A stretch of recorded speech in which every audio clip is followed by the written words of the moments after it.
Brian Weimer here, director of NAC News, and today we have a very special episode. So we're bringing you the news during this crazy quarantine time. So sit back, relax, and enjoy some news.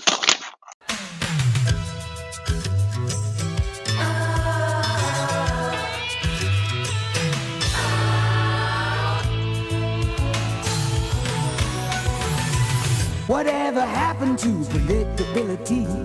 The milkman, the paperboy, evening TV. You miss your old familiar friends, but waiting just around the bend. Everywhere you look, there's a heart, a hand to hold on to. Everywhere you look, there's a list of somebody who needs you. When you're lost out there and you're all alone, life is waiting to carry you home. Everywhere you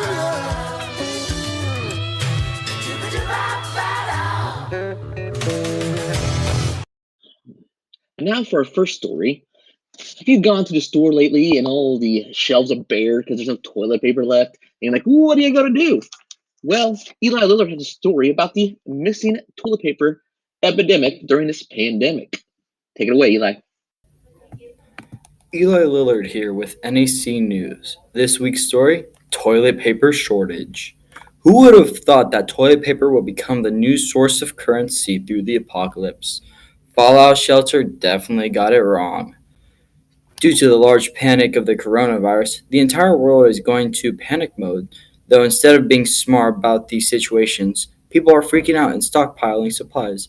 Now, most people would think that would be a smart idea, except is doing nothing but hurting the older generation, who can't run into a store and grab 4 large packages of toilet paper and run as fast as they can to buy the toilet paper and get home safely. The older generation is also at most risk of death when it comes to the virus.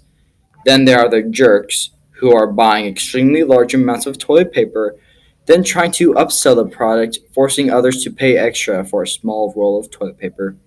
Luckily, Amazon has forced all people who are trying to upsell the product to lower the prices to where they will lose money if they try to sell the toilet paper on Amazon.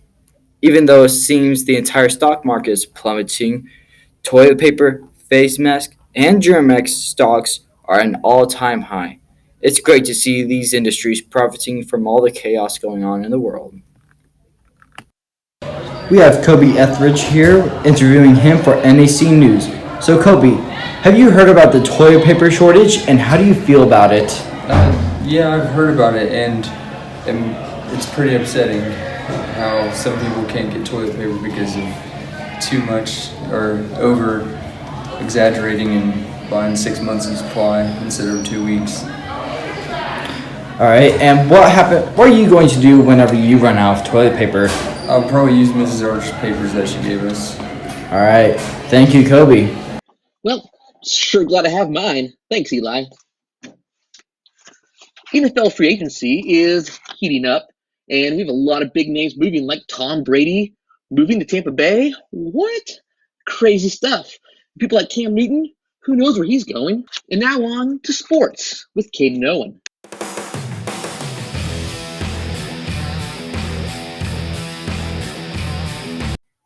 Free agency is a big part of the NFL each year. NFL free agency started on March 18th at 4 p.m. Eastern.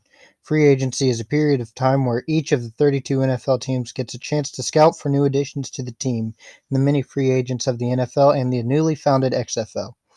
Some of the biggest free agents at the start of 2020 were Dak Prescott, Tom Brady, Amari Cooper, Jordan Ta'amu, Cam Newton, Chris Jones, Phillip Rivers, Emmanuel Sanders, and Sammy Watkins.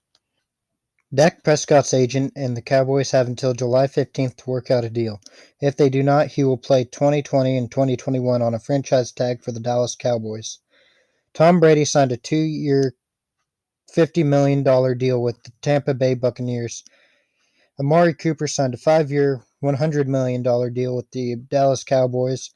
Former XFL St. Louis Battlehawks player Jordan Ta'amu was signed by the Kansas City Chiefs on a single-year contract.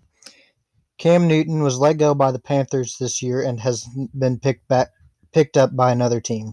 Chris Jones gets picked back up by the Chiefs, who give him a franchise tag with an exact amount of money to be determined. Phillip Rivers signs a $25 million one-year contract with the Colts. Emmanuel Sanders signs a $16 million two-year contract with the Saints. Sammy Watkins re-signs with the Chiefs for another year for a $9 million contract with up to $7 million in incentives, capping out at a $16 million contract. It is safe to say there were many changes in the NFL this year. I don't know about you, but man, I sure hope sports come back soon. I miss them. Next story comes to you from science. All you dinosaur fans out there, part of the Dino Club. Well, Maddie and Kara have a story of a brand new dinosaur, size of a hummingbird, that was just recently discovered. Let's roll that footage. Through the tough times during the COVID-19 quarantine, a new discovery was made recently. On March 11, 2020, a small dinosaur that is the size of a hummingbird was discovered in northern Myanmar, which is a country on Southeast Asia. The dinosaur was found preserved in amber, although its skull was the only thing that was preserved. A 99-million-year-old piece of amber held the skull of a dinosaur that was the size of a hummingbird. The amber piece was rather small, smaller than the tip of a finger. Its skull is only 14.25 millimeters from beak to end. The eyes of the oculus dentatus came from the side of its head, rather than straight forward as you would see with an owl. This bird is suspected to be a predator because it shows that it had smaller teeth that stick out from the upper beak. Scientists believe that birds evolved away from dinosaurs, but now this shows that birds had their own evolutionary branch from a different ancestor. Jing-Mai O'Connor of the Chinese Academy of Sciences in Beijing states himself, but this specimen strongly shows that evolution's really going in all different directions. There is still little information to determine exactly what this species is, but it is a rather unusual creature that you can't say exactly what this is. With the unique skull and strange beak, there can be many things about the dinosaur that may be figured out in the future. Dr. O'Connor said that this is extremely lucky to have been found. The percent chance you would be able to find one is estimated about 0.0001%. The question is now remaining unknown.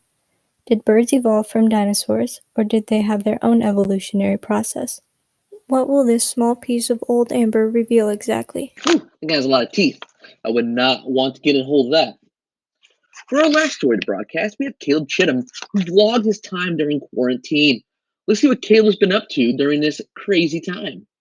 What's up, guys? Welcome to my adventures and just everything about this first 18 days of quarantine. And this is going to be one of my first, I'd say, vlogs. And I'm going to show you what's all going to happen. And so let's take our first adventure. Immediately following after school, the first day off, I had taken a trip to Brookfield, Missouri to pick up my grandpa that was recently traveling to New York. So once we picked him up, we went all the way home. And once from there, the thunderstorms started brewing, and that was the end of my first day of Corona vacation.